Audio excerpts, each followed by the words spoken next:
दोस्तों नमस्कार। BMP news एक बार फिर से आप सभी का स्वागत है। भारतीय मजदूर संघ द्वारा हड़ताल लगातार जारी है। ग्वालियर शहर की जनसंख्या लगातार परेशान हो रही है। टेम्पो टैक्सी चालकों की हड़ताल से काफ़ी ज़्यादा लोगों को समस्या का सामना करना पड़ रहा है। आइए बातचीत करने की कोशिश करते हैं भारतीय मजदूर संघ से। क्या विषय है, किस वजह से आप लोग हड़ताल पे बैठे हैं?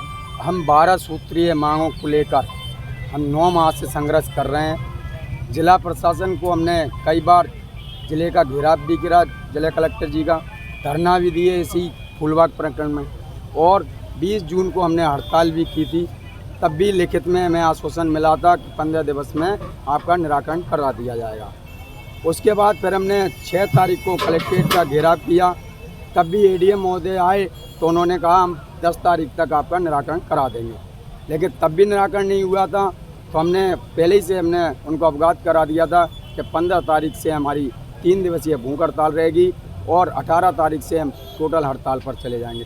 लेकिन आज दिनांक तक कोई निराकरण नहीं निकला। आज हमारी भूख हड़ताल 3 दिवस से बढ़ के अब अनिश्चितकालीन हड़ताल हो गई है। तो 5वां दिन भूख हड़ताल का है, दूसरा दिन हड़ताल का है। लेकिन बार बार जिला प्रशासन वार्ता करता है, लेकिन बार बार वार्ता से बरकने की कोशिश करता है, ठोस निराकरण की ओर नहीं बढ़ रहा। इस स्थिति में हमारे पूरे शहर के चालकों में बड़ा आक्रोश है।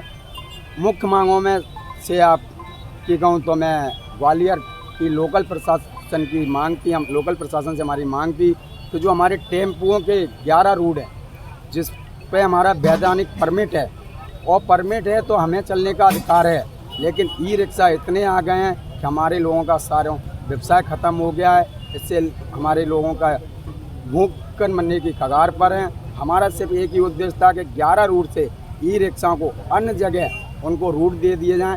जबकि एक मीटिंग में ये भी कहा गया था कि संगठन रूट बनाए और हम उस पर सहमति बनाएंगे। हम लोगों ने 61 रूट कलेक्टर महोदय जी को, आरटीओ महोदय जी को, एडिशनल एसपी महोदय जी को, नगर निगम कमिश्नर को, सभी को हमने दे चुके हैं, लेकिन फिर भी आज दिनांक तक कोई निराकरण नहीं निकला। दूसरी हमारी मुख्य मांग थी कि आदरणीय मुख्यमंत्री शिवराज सिंह चौहान जी ने 2014 में चालक कल्याण बोर्ड के लिए एक पंचायत बुलाई थी, चालक प्रचालक पंचायत। अपने निवास पर पंचायत बुलाई, उसमें घोषणा की चालक कल्याण बोर्ड की। उसमें तुरंत उसने 10 करोड़ रुपए भी डाले, लेकिन उसमें कई योजनाओं की उन्होंने घोषणा की। वो घोषणा करने के बाद एक भी घोषणा उनकी पटल पे नहीं उतरी।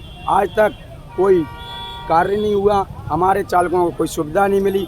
जैसे कि उन्होंने घोषणा की कि अचानक एक्सीडेंट होता है चालक का 5 लाख रुपए मिलेंगे, अगर अपांग होता है तो 2 लाख रुपए मिलेंगे, प्रस्तुति सहायता मिलेगी। कई ऐसी योजनाएं थी। सारथी पुरस्कार की एक घोषणा की थी कि कोई उत्कृष्ट चालक होगा मध्य प्रदेश में, उस 11 उत्कृष्टों को हर साल हम 1-1 लाख रुपए का नगद पुरस्कार दिया करेंगे और सम्मानित करा करेंगे ऐसे। लेकिन कोई भी आज तक 9 साल से वादा खिलाफी शिवराज सिंह चौहान जी ने की है, और 9 माह से जिला प्रशासन हमसे वादा खिलाफी कर रहा है। और आज हमारे भाई निगम जो टेम्पो टैक्सी चालक संघ के महामंत्री सुभाष निगम जी 5 दिवस से भूख हड़ताल पे हैं। मैं स्वयं भूख हड़ताल पे हूँ। हम कल से जिला प्रशासन को अवगत करा रहे हैं। कल हमारे साथी की तबीयत बिगड़ गई थी, 1 घंटे बेहोश रहे, लेकिन आज तक जिला प्रशासन इतना निकम्मा हठधर्मता पे उतर रहा है कि कोई भी स्वास्थ्य अधिकारी नहीं भेजा चेकअप करने के लिए, कोई शुद्ध लेने के लिए नहीं भेजा। बड़ी जिला प्रशासन हठधर्मता पे उतर रहा है। अब हमें मजबूरन उग्र आंदोलन के लिए आगे अग्रसित कर रहा है, जिसकी पूर्ण जिम्मेदारी अगर ग्वालियर में कोई भी घटनाएं, दुर्घटनाएं या कुछ ऐसी बातें आती हैं, तबकि हम अनुशासन में कार्य कर रहे हैं, अपनी अनुशासन में हड़ताल चलाएंगे। लेकिन फिर भी कोई असामाजिक तत्व कोई घटनाएं घटती हैं तो उसका जिम्मेदार जिला प्रशासन रहेगा। नहीं, आपका जो संगठन है जी, बहुत बड़ा संगठन है जी, सरकार उस संगठन की है, तो आपके संगठन के बड़े पदाधिकारी इसमें जवाब आपकी क्या मदद कर पा रहे हैं? मैं जवाब दूँ। आपने जो सवाल मुझसे पूछा है बहुत अच्छा सवाल पूछा। हमारी विचारधारा की सरकार है, लेकिन सरकार से हमारा संगठन से कोई लेना देना नहीं है। संगठन हमारा भारतीय मजदूर संघ स्वतंत्र संगठन है। प्रदेश के संयुक्त महामंत्री इसका नेतृत्व कर रहे हैं। भारतीय मजदूर संघ के प्रदेश के संयुक्त महामंत्री अरविंद मिश्रा नेतृत्व कर रहे हैं। और संगठन का तो हमारी एक ही लाइन रहती है कि अगर आपकी बात नहीं मान रही तो आप अपनी जनशक्ति के साथ अपना लोकतांत्रिक तरीके से आप अपना आंदोलन चलाएं, विजय जरूर हासिल हो। संगठन आपका राष्ट्रीय स्वयंसेवक संघ से संबद्ध संगठन है। राष्ट्रीय स्वयंसेवक संघ के निर्देश पर ही सरकार काम करती है, और आप ये कैसे कह सकते हैं कि आपका संगठन कहता है कि आप स्वतंत्र रूप से काम करें?